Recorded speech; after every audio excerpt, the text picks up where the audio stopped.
And welcome back to the Shadow Empire Strategy Podcast. Joining me again, I've got DasTactic. Hello, hello, hello. How's it going, Daz? Yeah, very well, thanks, Ben. And how are you going? I'm going pretty good. Today, we are going to talk about models. And not just model design, we're going to sort of stray a little bit into the staff council stuff with the way that formations and models interact with one another. Obviously, models is quite a big topic, and so we're not going to go into it all. But I think, just getting the gist of it, and then Daz and I are going to have a little bit of a discussion about how we use different models in the formations, because we've talked about this before, haven't we? Like way back. And we had kind of different ideas about how it was that we were approaching the game. And I'd be interested to see how it is, 2 years on nearly, or is it 3 years now, how our play styles have evolved with the way that we use models. Yeah, because we had quite different ways of attacking cities and things like that as well. Like, it was quite interesting, actually, because it sort of, I know that when we were discussing things, I think it was a couple of years ago, and often we'd actually sort of look at different aspects of the actual attacks, and sort of because I know that you're a big proponent of artillery and I wasn't, and it was interesting to sort of get those discussions to sort of it opened my eyes to what artillery can actually do offensively, which was interesting. It's very interesting. Such a deep game. Absolutely. And the other thing is that there has been some changes to the game that have come in that time. So there's now the ability to create custom formations, which was something that didn't exist at that point. So you can really go to town on changing your formations to add all sorts of weird and wonderful formations and different model types. So absolutely, just to summarize, model design is Shadow Empire's method for handling the different types of unit that you get in the game. So infantry, machine guns, things like motorized transports to transport those guys, buggies and tanks, rockets, missile launchers, all your aircraft like fighters, recon, tactical bombers, pretty much everything in the game that you're going to be, the counters that you're pushing around in order to fight. They are organized into formations, but those formations are made up from large numbers of models, essentially. And talking specifically about model design, the model design has its own council, which is assigned to create these models.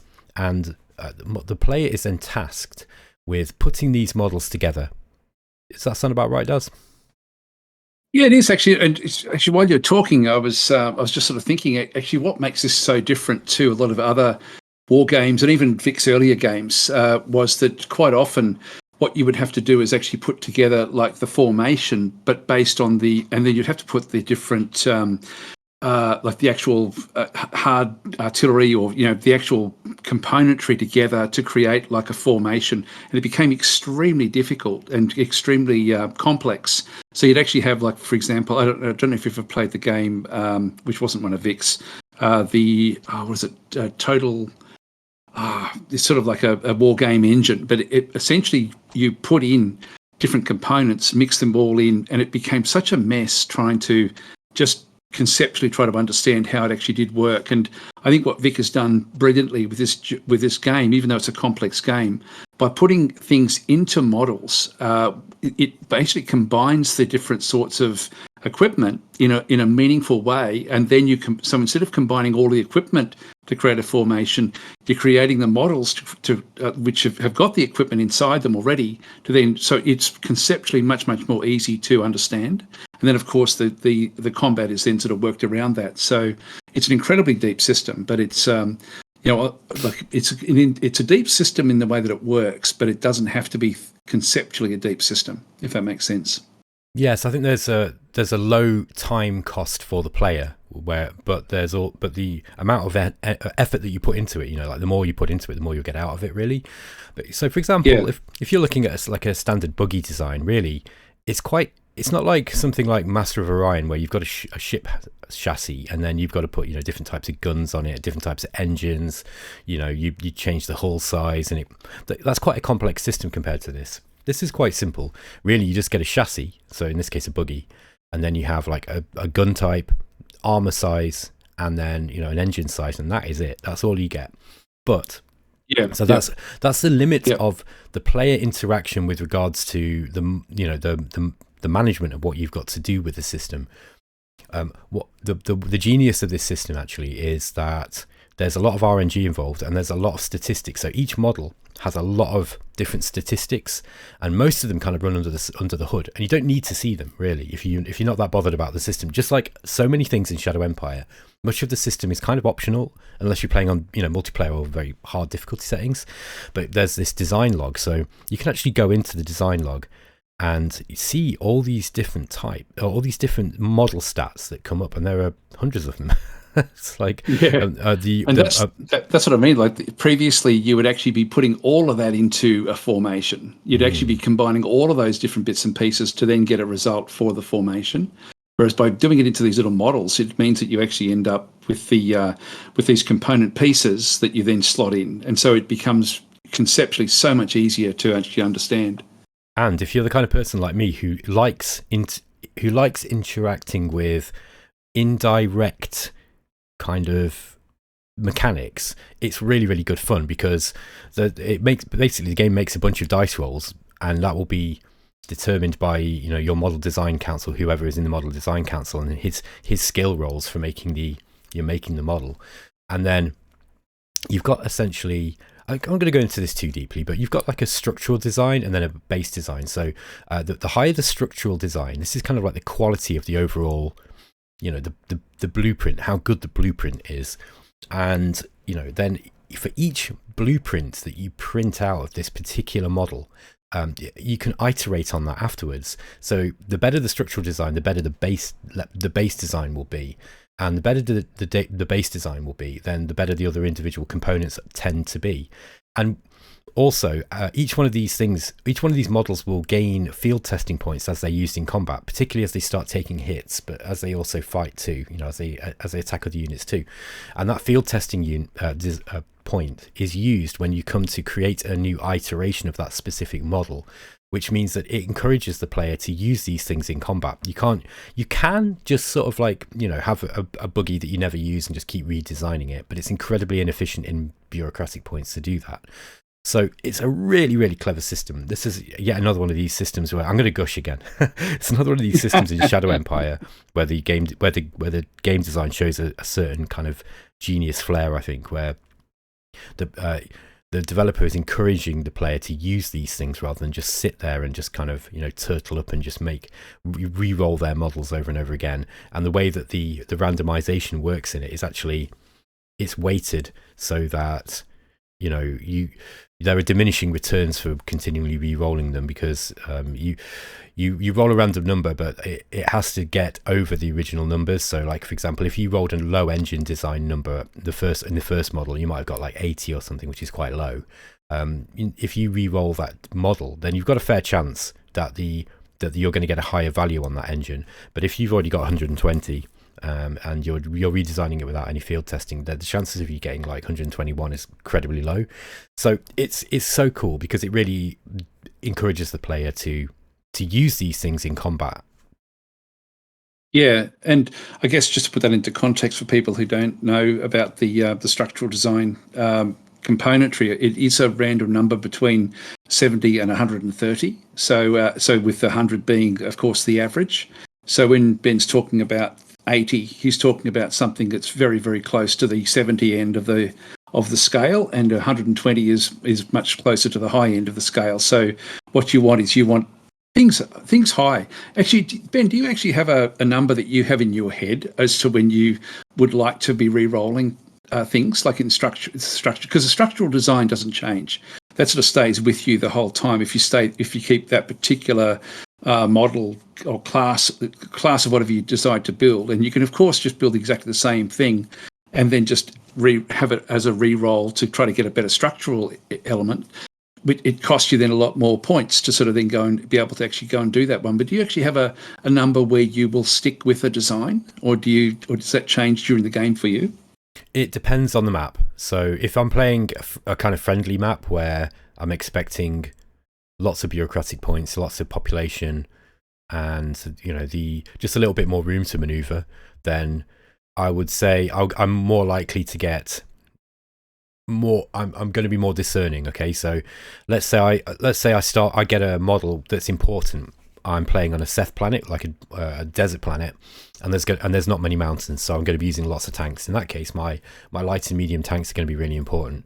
And if I roll the structural design below, like I'd say probably below 90, then I'm probably thinking, nah, I've got to re-roll that, because that means that I'm going to be potentially spending a lot more bureaucratic points getting a better model. Now, if the structural design is 90, but I actually somehow rolled like 120 engine, weapon, and armor, then I'm not re-rolling that. That's going to be a good design. It's going to get better, like less frequently, or it's probably going to improve less. However, it started off strong, But consequently, if I get a structural design of 120 and I get an engine, weapon, and armor of like 70, that's worth working with, even though it's going to be garbage at the start. It's worth working with, because the base design is just going to go up, and then it's that base design that will influence the engine, weapon, and armor of each of your the other statistics. Yeah, and as you get the other iterations of the same class coming through, all of those things improve. It's just that initial structural design that doesn't improve.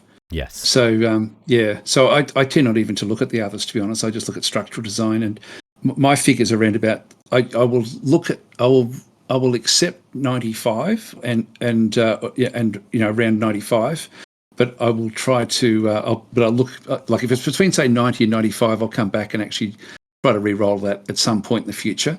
Under 90, I try to replace them pretty quickly, but. Again, as you pointed out, pretty much only in the tanks, the buggies, the infantry, and the machine gunners. They're the only ones I really, really focus on. Yep. And just so that people know, and we're not going to go too much into the combat mechanics, but just quickly, engine design in a vehicle tends to be the efficiency with which it moves. So it's how much fuel it will be using and how far it can move. Now, I'm not 100% certain if the amount of fuel that you are using will change if the engine's underpowered. Do you know that does? I don't actually. I know that. Sorry, do you mean if it's underpowered as the actual engine roll, or as or as just in general? If you've got like I know that if basically the weight to power. Yeah, the weight to power ratio it dictates your basically the movement modifier, I guess, for the actual movement of a particular vehicle. So if you've got something that's heavier than the weight componentry of it, if it's heavier than the engine power, then it will actually go slower over. Yep. So you can actually get things that are really, really just crawl along, yep. And vice versa. If you have something where the engine is more powerful than but I don't know if rolling like high on engine if that has a big bearing on that movement modifier. I'm not exactly sure how that would actually then sort of work. I think not. And if I remember right, to answer my own question, I think one of my viewers told me that he doesn't think, and he looks at model design a lot. He says he doesn't think that the engine, whether it's an underpowered or overpowered engine, actually affects the amount of fuel that it uses. Now, I do know that fuel expenditure per hex there is something in there. I'm kind of going out of my experiential level with it. Just quickly as well, hit points are generally determined by armor and weapon design. The weapon design statistic will determine your soft and hard attack. Basically, that's how it works.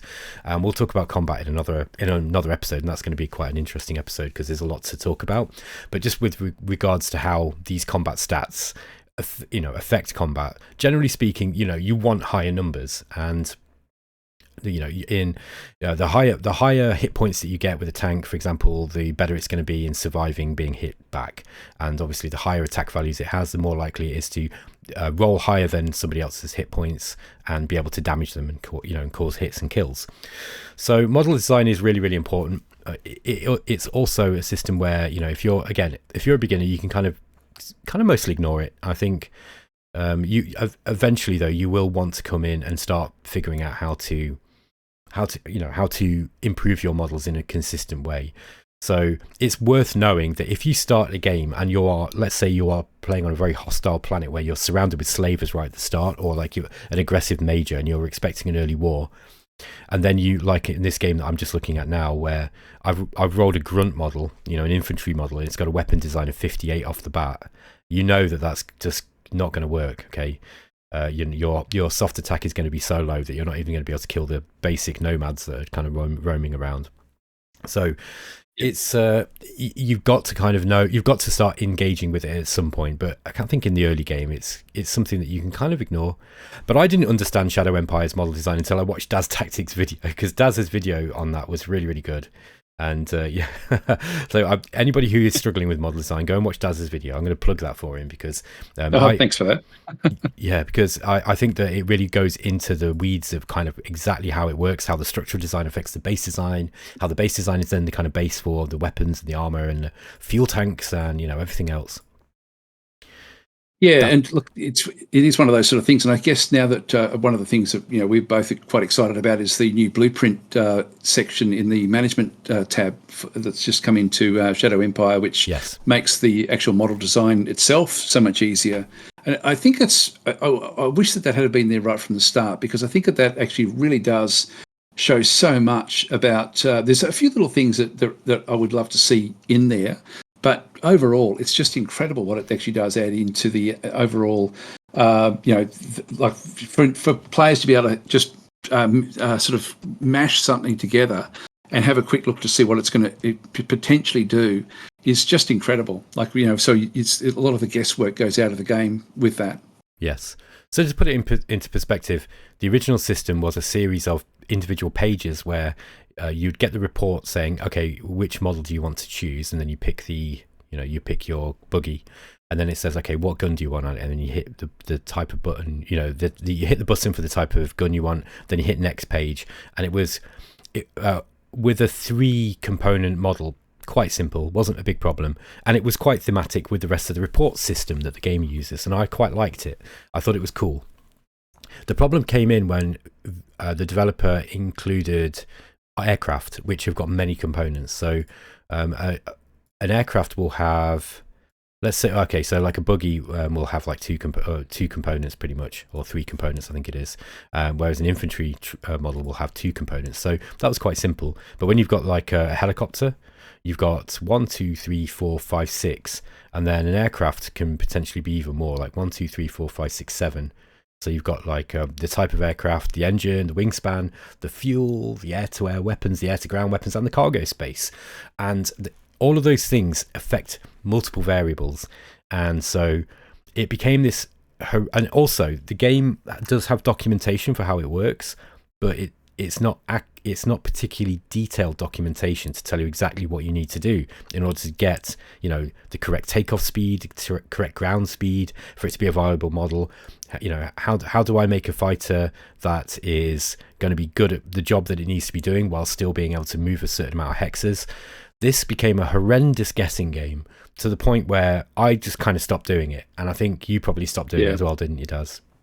I did. Like what I found was when I was either recording it or doing it as live streams, I just found it was too onerous to be going and just rehashing the same design over and over and over, trying to squeeze an extra hex out of a plane.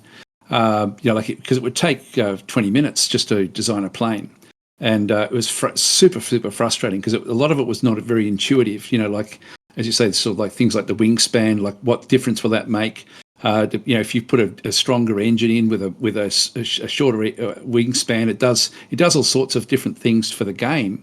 But when you're trying to design it, it makes it very, very difficult. And so by having this new blueprint, it sort of allows us to have that all on one page, very quickly sort of find the areas, based on like if range is important, then you can sort of focus on range with all the different componentry. If sort of like speed in the air is important, like for dogfighting or anything like that, then you can sort of focus a bit more on that, but still have a look at the range. So it's just it's a great new system. It really does. It's revolutionary, really, which is fantastic. I mean, it's not a model designer, but what it does is it builds the blueprints that you can then plug into the model design. So it's awesome in that sense. Now, I'm going to be a little bit of an apologist for the system. I did see some criticism where people are saying, this is just more like a band-aid rather than a redesign that we were asking for. I'm in this case, I'm going to disagree, because I really like the UI in Shadow Empire with the way that things are presented to you as reports. I find it really immersive, and when I'm not playing on stream, I spend a long time reading the reports, and I like the way that things are presented to you in this series of decisions and these paper reports. And I feel that if Vic just put in a kind of standard, what I call the blueprint user interface, where you've got this kind of like ship designer thing from most 4X games or whatever, I don't think that would fit with the game. So while it does feel like a bit of a band-aid, in the sense that he's now got this new system where you have to create a blueprint, and then what happens is the model design report comes in, and it's the same system, but then the guy says, do you want to use a blueprint? And you just click the blueprint that you've saved. I actually think this is a really elegant way of including a new user interface for model design that is friendly to use for the player, but also still has it thematic and fitting in a cohesive way with the existing report-based user interface. What do you think? Yes and no. Like when you first started talking about it, I thought, yeah, actually, I can see that it's a good system what he's built with the blueprints. But again, it's another thing to click on before you actually go into the design. And when do you only really ever need it when you're going to do a model design anyway. So because it only shows you what your current tech levels are anyway. So I'm more on the other side, where I think it should be part of the actual model design and not its own little area. Sure. I would prefer to see this all just lumped in together. The fact that you're going through from page to page for me has always been onerous. It hasn't really added anything to it. I think that this blueprint design is exceptionally good, the way it's actually sort of works. I'd much prefer to see this in that sort of format rather than the current format. So I'll have to disagree with you there, Ben. That never happens. For something a bit unusual. Well, to be honest, I'm starting to realise that my tolerance for UI is completely different to everybody else's. Like, I just don't have the same UI complaints that 90% of the people that I speak to have. I don't value just ease of use over immersion. For me, immersion is really important. So I actually don't like. I will actively dislike a game if it's got the same UI as another game. It's like, I'm just like, I've played this before. So and that's one of the reasons why I just don't really play very many modern 4X games, because they all just look the same, and there's something inside me that screams, "You've played this before. You're wasting your time." So even if the mechanics are different, it just kind of. So I naturally gravitate towards games that have kind of got like curious and interesting UIs, even if they're a little bit difficult to use. But I know that I'm in a minority there, and I don't speak for the community at all. I think I'm in a minority of one almost in that with that thing. But for me, I mean, that's part of the reason why I like Shadow Empire, is because I just find I like the UI. You have to kind of explore it, and that's part of the gameplay. I just really enjoy it. But again, kind of getting a bit off topic. To get back into model design, Daz. Now we've talked about what the models are, and we've talked about the new model designer and the old one, kind of what they do. Let's talk a little bit about how formations use models. So, generally speaking, formations are formed from models, and there is a report called the Models Overview, which will give you. This was kind of before the management screen came in for models in a big way. This was kind of the way. It was a report that we used to use in order to kind of check all the different models that you had, right? There's also a formation types overview, which lists the different formations that your staff council can create, and it will list each independent model that makes up as a component of that particular formation. So if this sounds a little bit complicated, we look at, say, a light infantry corps, which would give you a HQ unit, and then you've got 4 different light infantry brigades. Five battalions or whatever it might be. Yeah, sure. So for the brigade, it's 5 battalions. For the corps, it's 5 regiments, and for the army, it's 5 divisions. So and then they'll with the machine gun infantry, what you would have a machine gun infantry battalion. You'd have 5 of those plus the HQ, and the machine gun infantry battalion would have 800 infantry models and then 200 machine gun. And so this is you have these models incorporated into these formations in different kind of ways, and as you go through the sort of staff council tech tree, I guess, if you want to call it that, or the OHQ tech tree, you'll start to unlock different mixtures of, or different ratios of different troops. So you might get a heavy machine gun regiment, or a heavy machine gun battalion, which would have way more of the machine guns than the normal machine gun infantry. So it's interesting how this works, because this allows for very, very fine control over the components of the troops that you have, without having to manually add these kind of individual models into your formations. Does that make sense? Yeah, it's because what it does, this is what we were talking about earlier as well. It's sort of one of those things where traditionally games would get the individual components and sort of mash them together.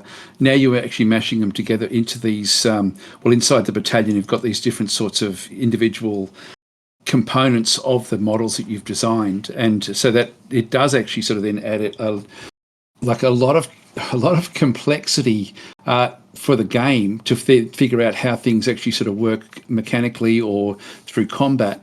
But you, as the player, you only need to know a little bit about how something works to then be able to instinctively figure out, okay, look, if I'm using, for example, heavy infantry, they're going to be better at attacking, for example, armor, or if things like that. So you end up with sort of like these different combinations.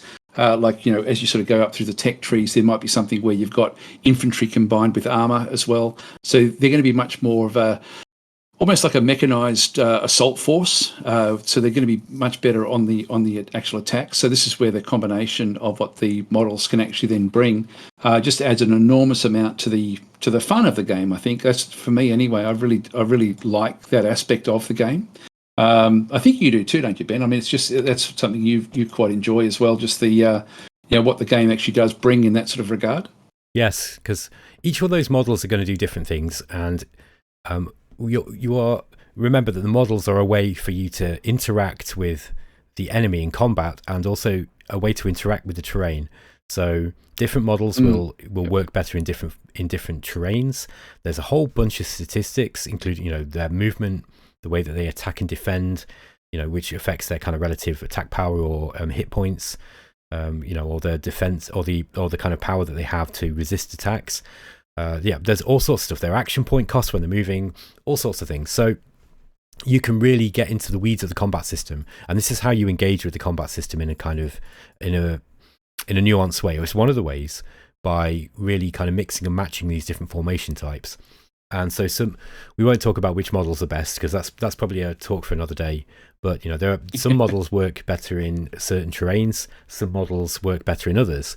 And so there is a sort of nuance to be had in how certain models interact with one another when you're in combat. So, and this kind of brought up an interesting discussion that Daz and I had years ago on the Matrix forums, when we were talking about the idea of a battalion of detachment versus the mixed model system that you get with the formations. So I'll just set this up, and then Daz can explain kind of where we were going with it. But so you've got each OHQ usually has a HQ unit and then 5 different components. So that if with a brigade, it's going to be 5 battalions. Okay, then you get the option to add another 2 battalion-sized units to that OHQ, so that they can benefit from the commander that is in, the general that's in charge of them, and they get access to all his statistics and roles.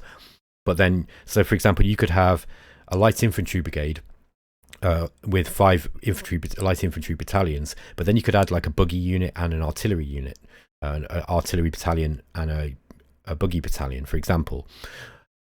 That is one way of, so that's like the traditional battalion of attachment, and that's one way that you can add extra functionality to your OHQs. The other thing that you can do is that you could specifically pick a type of formation that integrates these different models directly into each unit.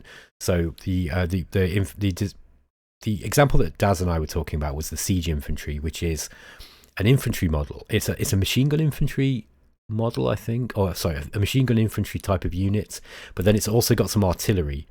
I think it's machine gun infantry. I don't know if it's got machine guns. It might just be the light infantry, and then it's got some artillery. Now, initially there was a bit of misunderstanding, I think, because people were like, why would you ever use a very small amount of guns? Because what would happen is, if you've got 1,000 troops altogether, you might have 20 artillery guns and then 800 troops, rather than having a battalion of attachment of artillery where you might get 100 artillery guns. So people were like, why would you ever do that? Why would you ever not use the battalion of attachment, because you get more guns that way? And actually the guns in the siege infantry kind of slow them down in certain terrain, and then you can't really use them for long range bombardment because you've got so few.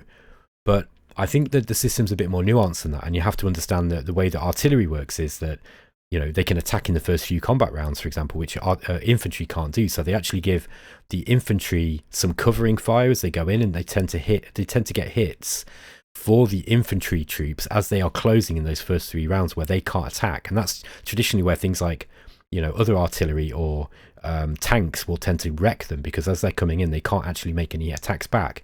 So actually the artillery work really well. They also work quite well in defense in the same job. So there's because the mechanics in Shadow Empire's combat system are quite complex, this whole new system unveils itself where all these different combinations all have different effects. Daz, I'm interested to hear your opinions on this. Yeah, look, I think it's because it's complex, as you say, and it's complex that if you know it, it actually helps you to be able to figure things out. But if you don't know it, it doesn't matter that much. So it's like, for example, in combat, you've got like a front line and a rear line that sort of goes together. So the artillery would be in the rear, the infantry would be in the front. So they would be the infantry would be the ones that would take the brunt of any attacking, and the other ones that move forward. The artillery fires from behind.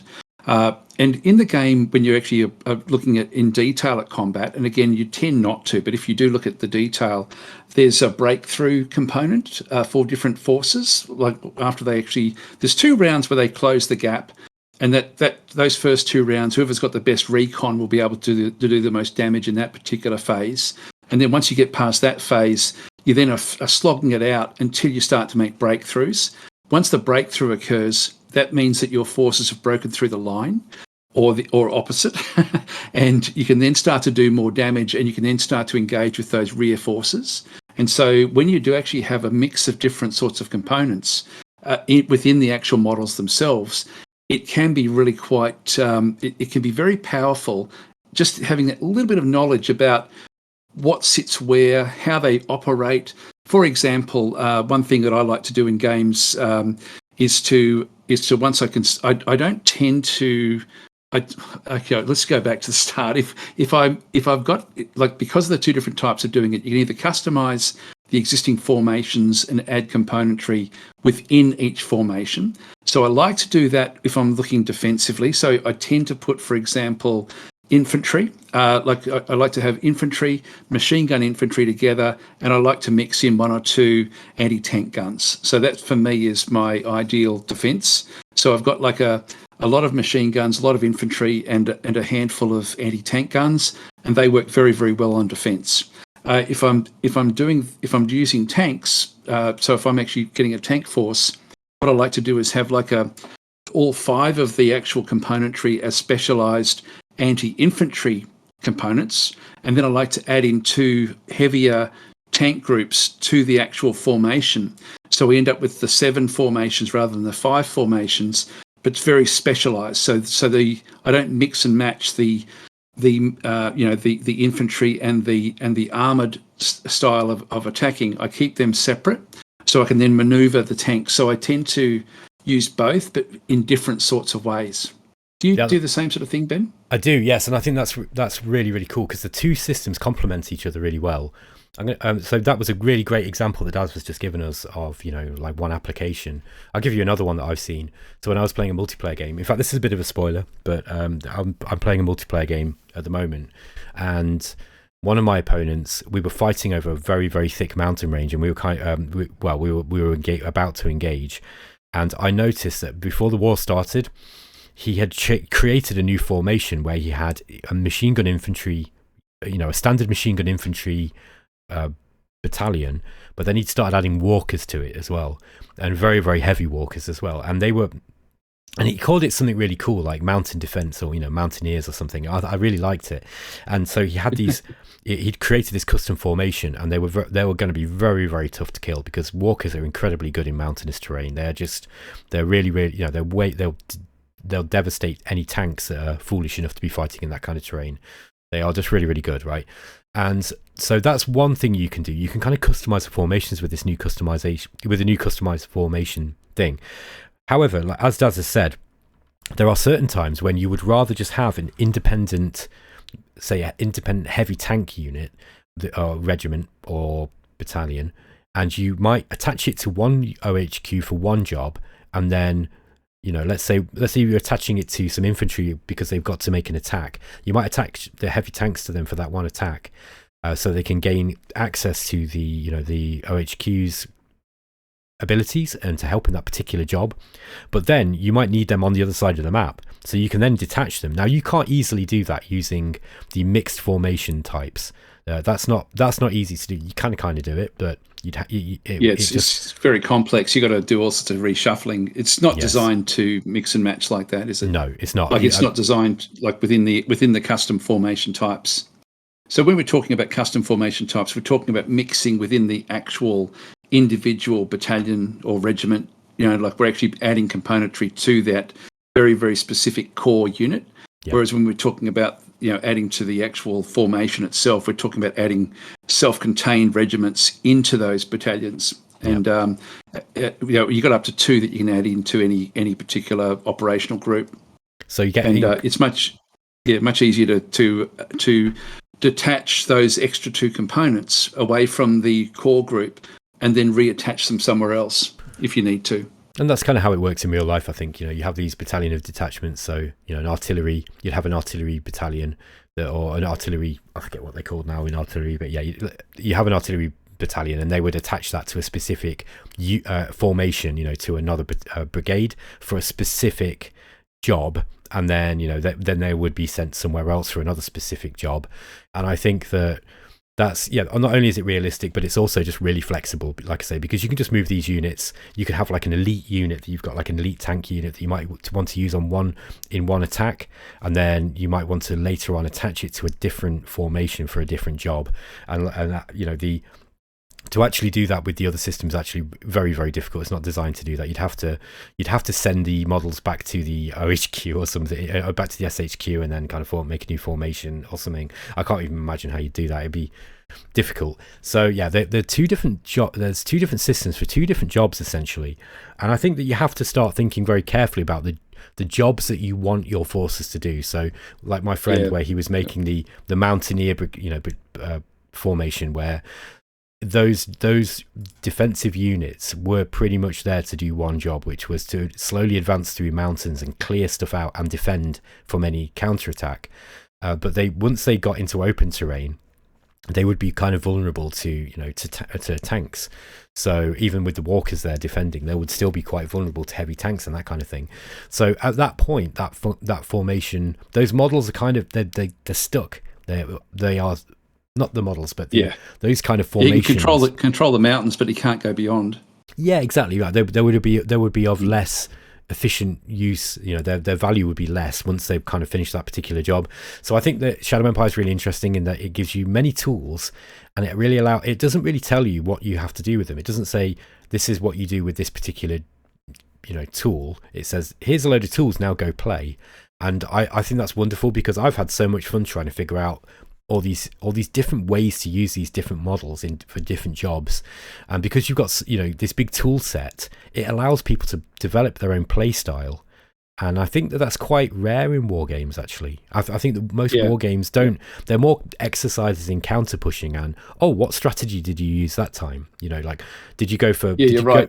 You don't have the choice of actually building your forces. Very often you are given a range, like historically a set of units, and you just have to sort of figure out the best way through, almost like a puzzle. Yes. Whereas you're right. Like one of the great things about this game is that it's not like that at all. You really do have complete flexibility within the limitations of the system as well, which is actually good. So you've actually sort of got limitations, but it's you're right. It really is quite unique in the way that it does sort of present itself like that. Well, look, I mean, two of us we're two quite prominent people who play the game a lot on YouTube, and you play on Twitch as well, and we play very differently, right? And you almost approach Shadow Empire is like kind of more a sort of straight war game, and particularly with the Oceania DLC, I've been kind of going into it more like a economic simulation, and kind of almost like veering just out of necessity as well, because I've conquered my little island now. I can't. There's nothing to fight apart from the occasional pop-up pirate or some like multi-crabs that wander into the beach every now and again. So it's kind of interesting that we're kind of going off the topic of model design just into general Shadow Empire's design in general, but I do think that it is a massively versatile game, and the reason is because one, it's such a big simulation, it simulates so many different things, and two, that because it gives you so many tools, different players can approach the game in different ways, and I think that that's definitely one of the game's biggest selling points, in my opinion. Yeah, I agree with you. I think it's it is fairly unique with the way it can actually do that, and it can be nearly all things to all people, which is like it really is like it's a war game that's so much more than just a war game. Absolutely. And it's funny because I think one of the difficulties in developing 4X games particularly is, and this is something I've learned, like Rob and I and the others talk about this at Explorminate all the time. There are so many different types of players who are looking for different things out of a 4X game. Some people like them as war games. Some people like them as city builders. Some people like them more as kind of exploration sort of games where there's the mystery of what you're going to find. And most of us like all of it combined, right? But there's different kind of things that we look for in all of these games. And I think that the best games try to cater for everybody in some way, and I really feel that Shadow Empire has done that. And by the way, this is to bring this back to model design. Shadow Empire really caters for kind of min-maxing kind of gamers who like min-maxing things, but are too they don't want to be easy. They don't want a sort of simple algorithm that does it all. There are certain games where you can kind of figure out the most efficient way to play, and once you've done it, a min-max is going to get bored because they're going to like, I've solved that puzzle now, that's that. Whereas the way that model design works in Shadow Empire is that there's a heavy RNG element to it. So once you know the system, you can kind of like stack the odds in your favor, but because there's such a heavy RNG element, you've always got that kind of, what am I going to roll this time?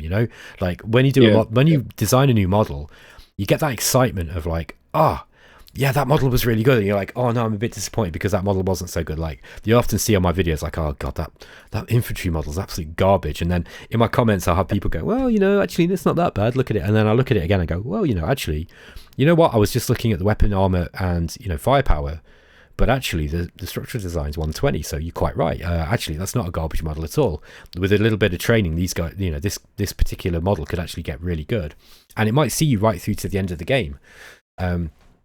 One last thing is that, like everything in Shadow Empire, you can kind of rename stuff, so you can get really creative with how you name things. And sometimes like I say, with my friend who had this kind of mountain guard formation, I just think it's really thematic. You can create these really weird and wonderful formation types, and then give them these names. And like if you for some reason you want an infantry battalion that's got walkers and anti-aircraft guns, and it's also got APCs and heavy tanks attached to it. Well, you can do that now. No, it's incredible, really. It's sort of it just can go in so many different places, can't it? Really, this game, and I think when you combine that with with every single planet being completely different, completely unique, with all sorts of different, it's not just the terrain that you're fighting on either. It's the amount of minerals that are on the planet, the whole lot. all has a big bearing on what you can build, what you can afford to build, how you go about it. So every time you play it, you've got like a completely random or procedural puzzle in front of you, and then you have to sort of put together all of these components to make sense of it and to do the best with it, which is just I love that about the game.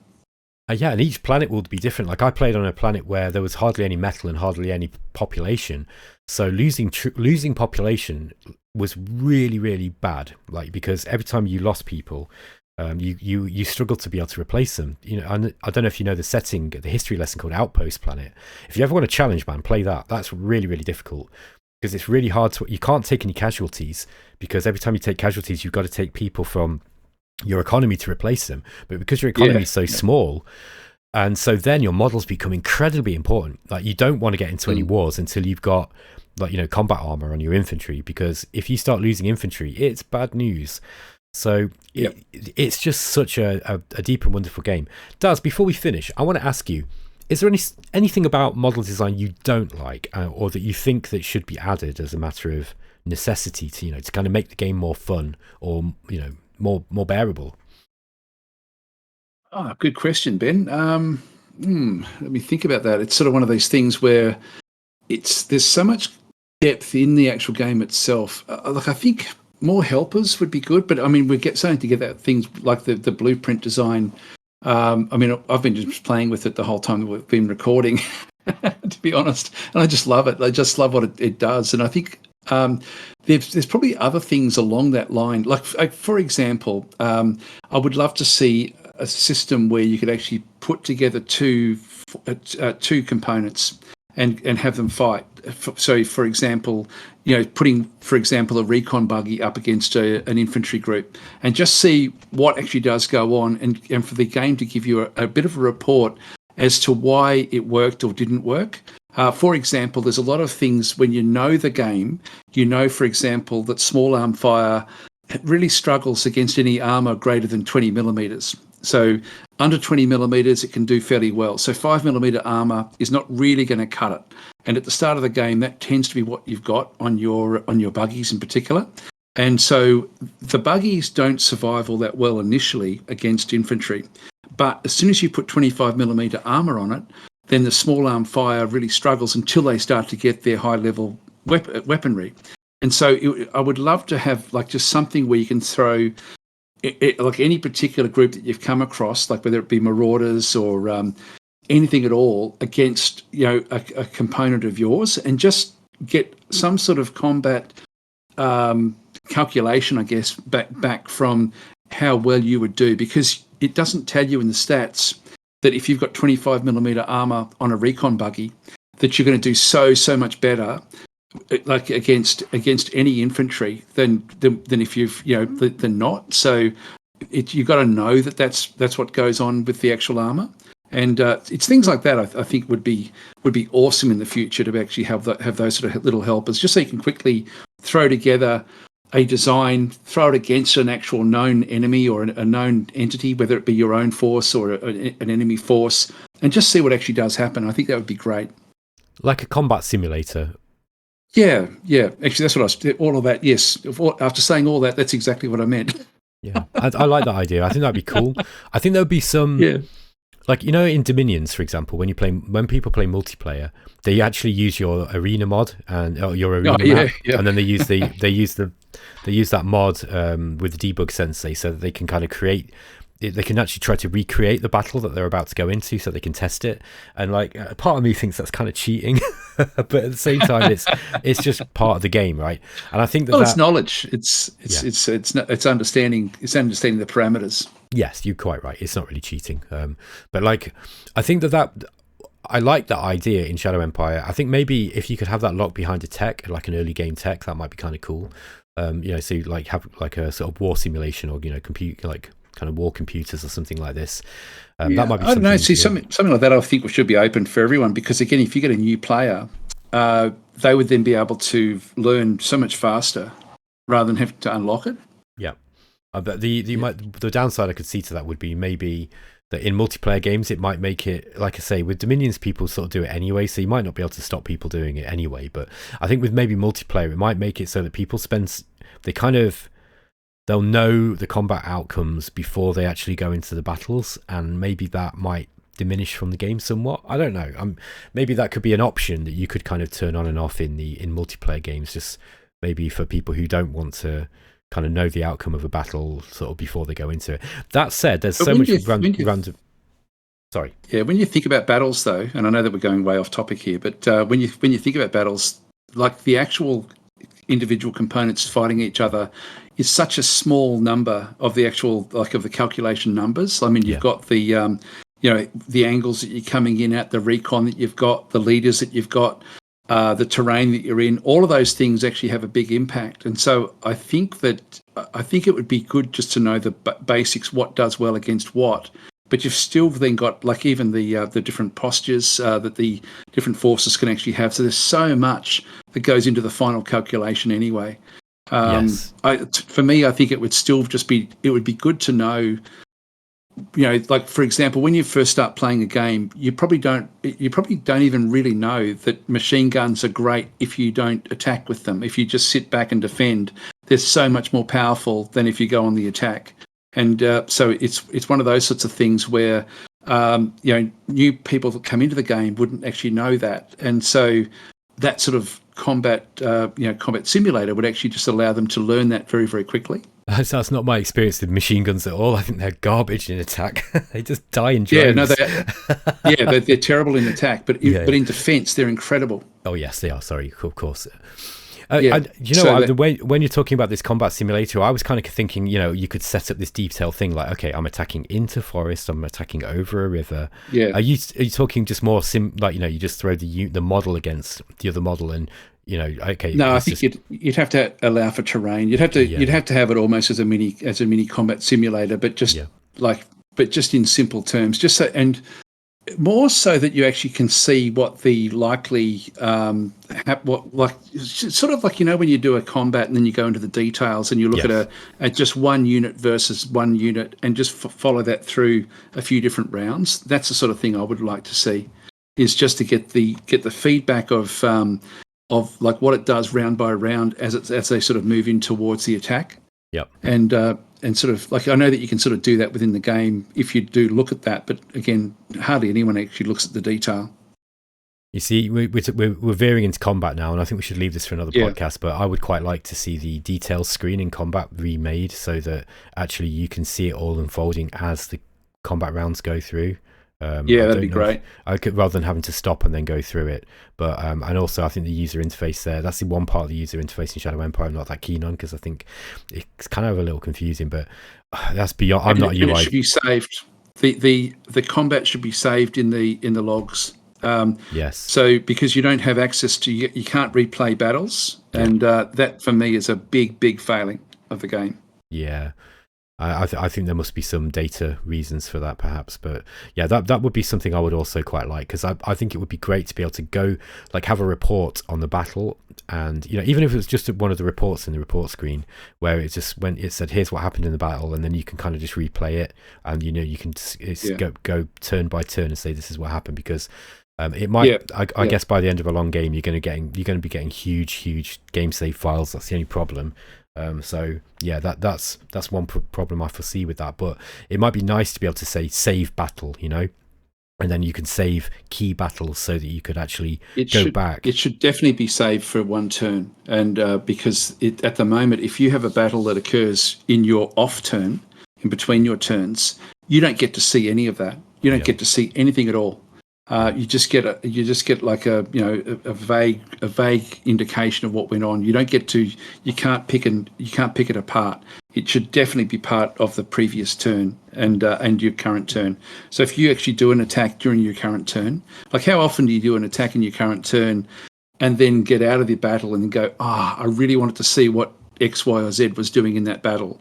Wanted to make an evaluation, and then you can't, because you can't go back. So that for me, actually thinking about it, that's probably the biggest failing in the game at the moment, is the lack of being able to replay battles and look at battles.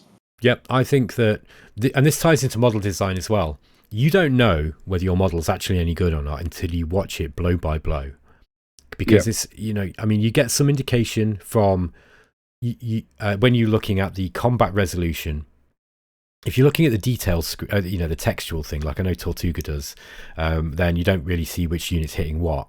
But if you look at the screen that I tend to use is the graphical representation where you can see each individual unit, which one's doing the hits, which one's taking the hits, which one retreated, how many action points that formation's got, all that kind of stuff, right? But I think that if you aren't able to tell exactly how those models are specifically doing against other units, really, without going into the detail screen. And the detail screen is kind of, it's a little bit rough. I'm going to put that up there with the the stats graphs. They're also really bad, and I really want that's my big thing. I really want the stats screen to change because I don't know if you mean the graph screen, statistics screen, F2. So if you hit F2, you get the statistics. So where you've got troop statistics, regime statistics. I know what you mean. Yeah. So when you've got, it's fine if you've only got 2 or 3 zones, but when you've got 50, if you've got 50 zones, then and you can't kind of sort through. I'd like to be able to click on each empire and get rid of their line, their plot, so that I can more easily see what's going on. Like it should be like every other game has got. It should just basically be the same as every other single game with their with the way that they do their stat page. Yeah, so like that's my thing. You see, I just got you there, Ben. You said you that's the last thing you wanted. Damn it. Sorry. Hey, look. I know that you've just woken up, and I thought I'll see if I can trick him here. Damn it! You see, I might be a lot of things, Daz, but one thing I'll never claim is that I'm not a hypocrite. You'll never catch me claiming that. But no, you are dead right. It does need to. That is a very, very poor user interface in that, like user experience in that whole stats area. Yeah, because the thing is, I'm starting to use that now. Like, how often do you look at the capital price indexes page? Like, I never looked at that damn thing, but like now with Oceania, you bloody have to, because I've got to sell so many of my trade resources in order to make the money that I need in order to pay the bloody maritime trading houses. So I'm watching that capital prices thing, and I'm selling stuff at the right times to make the most money, and I'm playing that trading. This is, by the way, when people were kind of saying that, Oceania didn't have naval units, so it's not very good. It's like, no, you don't understand. This game's so much better now because you're starting to having to use some of the stuff that you would never really bother with, and I think it's wonderful in that respect. We're kind of going off mod design anyway, Daz, and we probably should wrap this up because we're nearly an hour. So thank you very much. Yep. It's wonderful that we've been able to. It's always fun. Yeah. It's wonderful that we've been able to speak for so long, and we've touched on lots of things, but I think that that was a good point, well made at the end. That I think that model design really is very much dependent on figuring out what's going on in combat, and I think that if we had a way of saving battle reports at the end, or if you could go back into battle reports, or for example, even when the AI attacks you, you don't get any access to what happened in that battle at all. No. And I think that this might be a bit of a challenge for the developer on how to approach this, and I'll leave that to his good judgment. But I'd like to see it shouldn't be. Surely it should just be something where you just need a little bit more space in the file to actually accommodate that. I guess so. I mean, I don't. And really, when you think about it, it's not graphic. It's just basically data. Yeah, it is a data thing. So it wouldn't be big. Yeah. Yeah, well, I mean, so I think that would really help model design, because you being able to go back and look at, blow by blow. And this is a feature for people like me and Daz, right, who really like this game and we play it a lot. I think a lot of people just not going to notice. But I think for people who really, and for min-maxers, for the min-max gamers who love getting into the weeds of all these systems, into all the fine details and trying to figure out the perfect strategies, this is an essential feature, because I think that being able to know exactly what your models are doing, blow by blow, is crucial to understanding how they perform and how you can change them. So, yeah, absolutely. Yeah, no, it's fun to start to sort of put your head under the hood there and sort of delve deeper into models, isn't it? Really, just to sort of get the most out of them. And we didn't even talk about half of it, because we didn't talk about how the SHQ handles them, how weight works, how the logistics works. Man, this is a complex topic, but we'll leave it there. Thanks to everyone for listening. I hope you've enjoyed this podcast, and thank you very much, Daz, for joining me again. Thanks, Ben. It's always fun. Enjoy these discussions. I think when you've got passion about a certain game or a certain topic, it's something that it's always fun to talk about it. So thanks for having me on. You're most welcome, and it's a pleasure to have you. Thanks, guys. Thanks for listening, and we'll catch you next time. Take it easy.